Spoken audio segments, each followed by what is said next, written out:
Policia e Kosovës ka iniciuar rast për grafitet e reja të cilat janë shkruar në Zubin Potok, Mitrovic të Veriut dhe në Leposavić gjatë së dielës.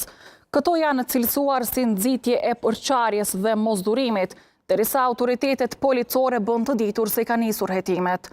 Mesazhi i shkruar ishte kur ushtria kthehet në Kosovë, brigada e Veriut jeton. Raportohet se persona të panjohur gjatë natës në disa lokacione kanë shkruar grafite me përmbajtje të përçarjes dhe nxitjes së urrëties ndëretnike. Rasti është duke u hetuar, thuhet në njoftim. E grafitet të tilla janë shkruar me vite në rrugët e Mitrovicës së Veriut dhe të komunave të tjera në veri të Kosovës.